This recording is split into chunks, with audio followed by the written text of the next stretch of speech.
Hey, what's up, y'all? This is Lewis Speaks 2024, and today I want to talk to you all about internalized racism. I think that as Black people living in a very anti Black world, we oftentimes have unwittingly adopted the mindsets of racist white Americans. We have drank the Kool-Aid of white supremacy, and this has caused us to doubt one another. It has caused us to suspect one another. It has caused us to literally turn our backs on each other as Black people. And I understand that a feature of white supremacy is trauma. It's trauma. And I think when you talk about intergenerational trauma, how we have oftentimes adopted the lens of white America, and we have turned that lens not only on ourselves and how we see ourselves, but also how we see other Black people. I realize that we as Black people have difficulty trusting one another. We don't trust one another. We suspect one another. We don't defer to the wisdom that we hold. We tend to think that everything that comes out of a Black person's mouth is subpar, less than, inferior. We have adopted this false belief that our knowledge is not as good as white knowledge. We, to be honest, are the ones we have to get over. We have got to abandon those plantation mindsets. We have got to stop thinking that the white way is the right way. Because to be honest, it's really starting to impact our ability to care for one another and to trust one another and defer to the expertise and knowledge that we hold. I had an incident recently where somebody that I was working with, they gave credit to a white provider, something that was my idea, my thinking. They gave credit to a white provider for that. And this was a person of color, mind you. And then in that moment, I realized, wait a minute, that was my idea. How many times are our ideas as Black people, our thinking, our intellectual property, how many times is this misappropriated, appropriated, colonized, stolen? And the credit that we deserve is oftentimes given to the white providers, white people, And I'm thinking, why is it that we as Black people oftentimes don't defer to the talent, the abilities, the skill and knowledge of other Black professionals? We have to question, we have to verify, we have to go behind backs and kind of just check into certain things. And I just feel like it's that lack of trust that is a symptom of internalized racism. It is a symptom. Truth is, white supremacy has infected every aspect of America. Every aspect. White supremacy is a dangerous drug. It has white people thinking that they're superior and that their way of thinking is superior and that there's no other knowledge that's important or relevant. And it has Black people thinking that their knowledge, their skills and ability are less than, subpar, inferior, and that they need to always rely and stay close to the plantation in order to be considered relevant, in order to be considered viable, in order to be considered as okay. We still derive our sense of self-esteem from the white establishments, And this is the psychological effects of racism. It has us thinking that we are not as smart, as talented, as good. This is why we oftentimes suffer from imposter syndrome. This belief that no matter how educated or qualified we are, we somehow tricked everybody into believing that we are these competent individuals, you know? And it's that lack of confidence and that lack of trust that is eroding our abilities, because we as Black people have so much knowledge. We have so much diverse experience in so many different things. You know, the traumas that we have sustained has prepared us for so many different aspects of life. We have been endowed with the creativity that other cultures just are, they covet. They wish they had the creativity that we had. And that creativity is a result of having to figure it out. Having to, make a dollar out of 15 cents, of having to take the scraps that we were given and turn those scraps into just 5-star meals, And so there's a lot that we have to celebrate as Black people that I think oftentimes we're not celebrating, because we keep on trying our best to live up to a standard, a European standard that does not like us, does not want us, does not include us, does not care for us, does not understand us. We're still fighting to have our history in schools.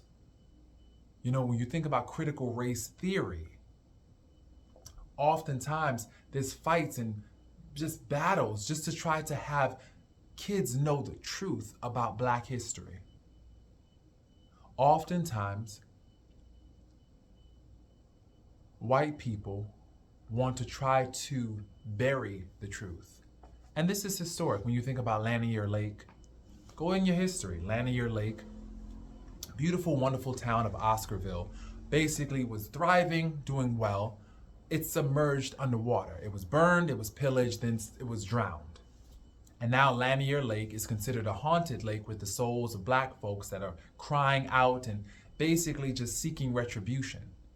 There have been over 500 drownings and disappearances within that lake, But that's just a reflection of how America does not want to take hold and acknowledge the truth about what was done to Black people. You cannot heal if you don't tell the truth. If you continue to overlook and ignore the elephant in the room, how do you expect to heal? The thing is, America never wanted the healing of Black people.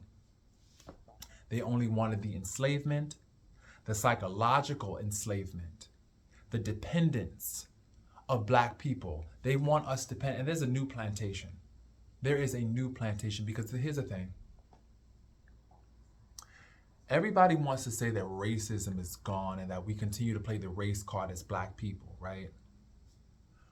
But in 2020, there were lynchings. 2020, right?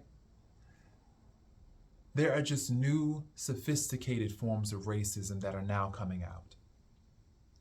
Instead of hanging us on trees or swinging nooses at our desk, now what ends up happening is that we get overlooked. We go into workspaces that are predominantly white, where our thinking is oftentimes unduly challenged, suspected, just dismissed, And so once again, we are murdered professionally.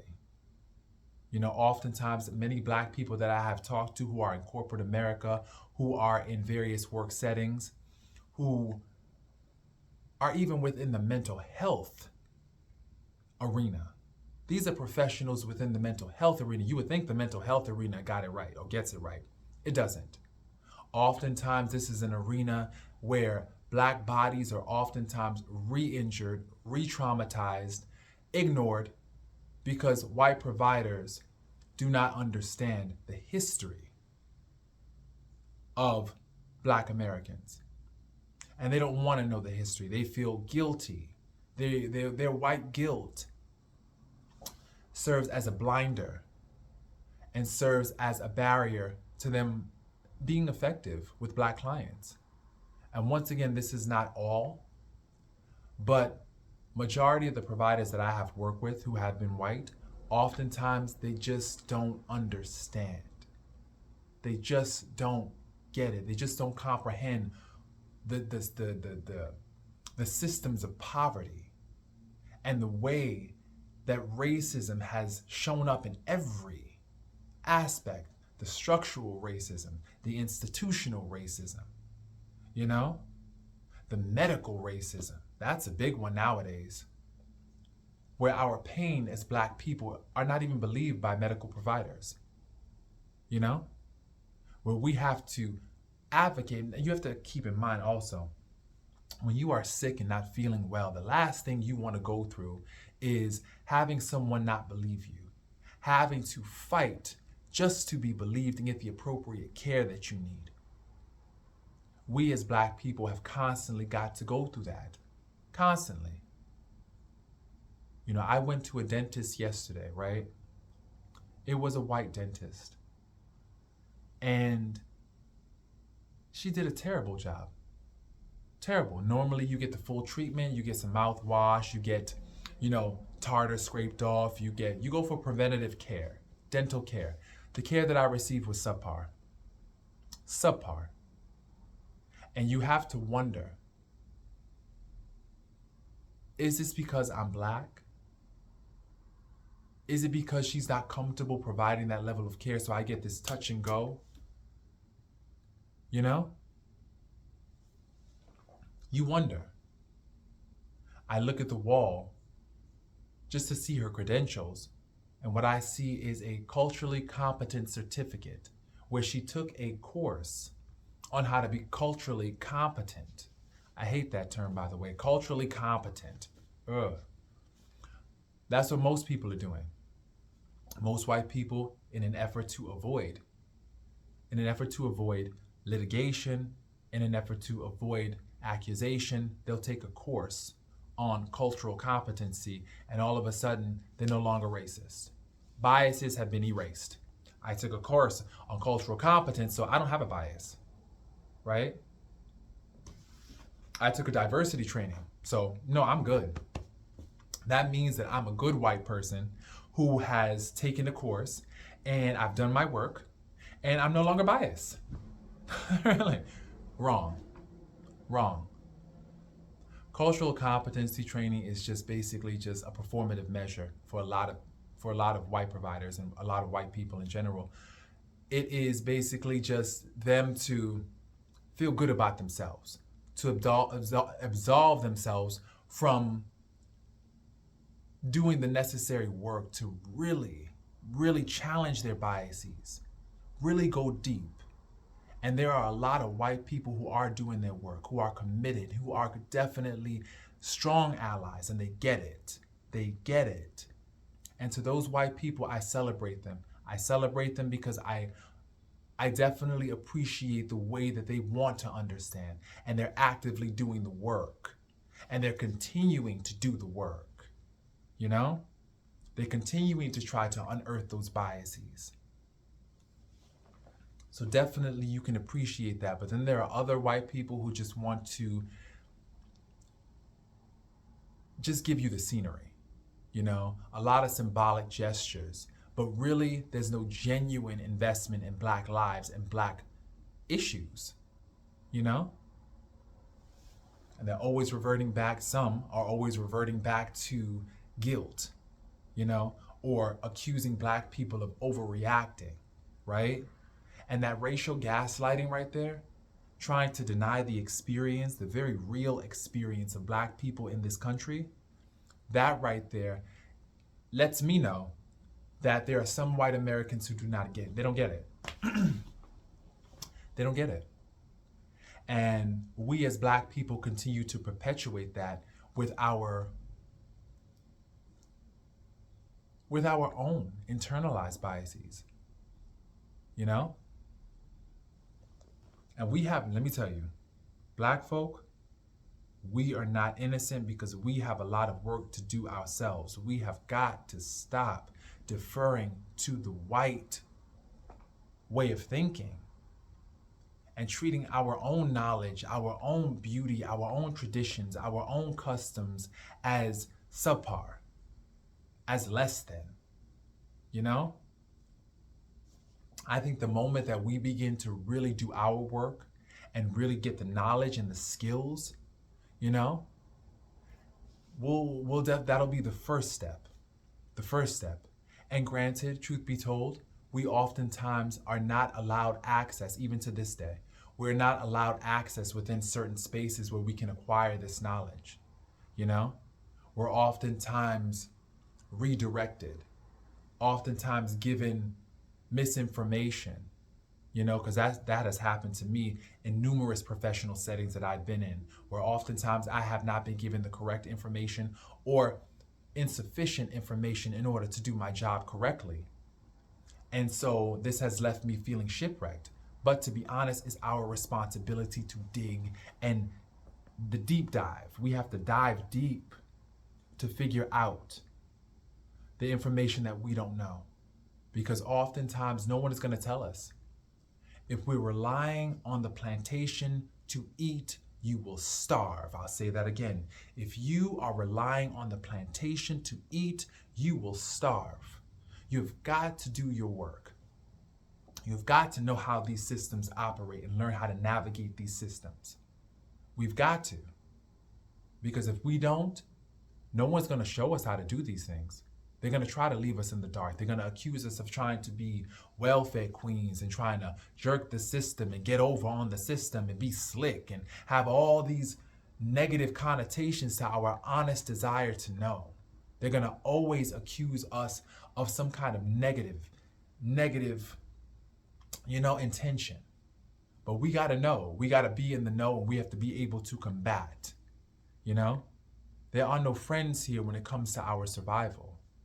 There are no friends. Everybody wants to act like we are friends. But I realize that people, and this is just a general statement, people are cool with you and they like you as long as they think that they're better than you. When they think that they're better than you, they're fine. But the moment that they start to feel as though you know more than them, you are more talented, more skillful, that's when you start to see a different person. That's when the jealousy, the envy starts to emerge, and that's when people try to take you down. That's when they try to take you down, when they feel as though you know more, because everybody wants to, especially with some white people like to have this illusion of superiority. They like to feel like they're better than other people. And even with other white people. You know, they like to feel as though they're better, more skilled, have more this. And then they'll offer you a crumb as charity in order to make themselves feel good, like good people. But the thing about it is, once again, that's just performative. It's not genuine. Because how do you behave when someone has more skill than you? Do you celebrate them? Do you try to align yourself with them so that way you could bring your skill sets to the table to be more empowered? Or are you threatened by them? Are you so threatened that you feel the need to try to undermine their knowledge, undermine every aspect? Because I've noticed that too within certain spaces. You start to articulate your knowledge and you start to express your knowledge, and then oftentimes people will try to frustrate the process by being deliberately oppositional. Deliberately. They will deliberately try to frustrate the process as a way to be like, well, see, this is why you should do things my way. Because when you do it his way, it doesn't work. It doesn't work because there was no genuine cooperation to begin with. There was no genuine investment to begin with. Now, if I got the same investment that you give, say, for instance, Sarah Jane, then my idea would definitely take off more, please. It'll be phenomenal. But when you don't have that investment, that involvement, of course. And this is why we need to stick together. We need to begin to uplift one another. We need to put in the work of knowing and being competent, Not just going to school and getting degrees and saying, hi, look at me, I got this bachelor's, I got this master's, I'm good now. No, we have to continue in our learning journey. We have to commit ourselves to always being in the know, because the reality is this. People are gonna always, wherever you go, they're going to, as a Black person in America, they're gonna always question your knowledge, your expertise, and your skills. You walk into spaces, they're gonna always think that your knowledge is less than, and that's the reality. And the darker your skin is, the more the doubt, the suspicion, and the lack of cooperation. And that's unfortunate. The more you go from a lighter hue to a darker hue, you start to notice the more opposition. It's a positive correlation. It really is. The darker your skin, the higher the hatred and the opposition. And that's just disgusting. That to me is just disgusting. That angers me, because I hate the fact that beautiful dark skin is treated as lesser. You have Black folks who are beautifully melanated, hiding in the shadows, ashamed. And that pisses me off. And that's why I do everything to uplift the voices of those who are more melanated than myself, because they deserve to have their voices uplifted, because oftentimes their voices have been shrouded in shame, in shadows. And they don't deserve that. They don't deserve that. And so we as Black people, we got to do our work. We got to do our work to uproot this internalized racism that roils deep within our very cellular structure. Get it out. It's toxic. It's a cancer. It'll destroy us. Get it out. Begin to celebrate all things Black and begin to do your work. Research, read, know, be in the know. And if you don't know, ask. But oftentimes when you don't know what questions to ask. And this is why we need positive mentorship, positive Black male, female mentorship. We need that. We got to help each other. We got to help one another, because I'm starting to see that we have really started to drink the Kool-Aid of white supremacy, and we have started to believe that our skills are less than. No. We have skills, and we need to start exercising those skills. And so I did this video today because I want us as Black people to begin to emerge. I want us and those who are our allies, who really believe in us and want to see us on an even playing field. I want us all to begin to love one another and connect with each other and believe in one another and believe in the beauty and the majesty and the talents and the abilities of Black people, because I believe in us. I know we can do it once we let go of the shackles that still bind our mind. We need to just release those shackles and realize freedom. When I think about Juneteenth that passed just now, we were free but didn't know that we were free. And the same thing is happening now. We are free, but we don't know that we're free. We're still relying on the plantation. We still are afflicted with these plantation mindsets. Get off the plantation. Get off. It's time. I love y'all. Peace.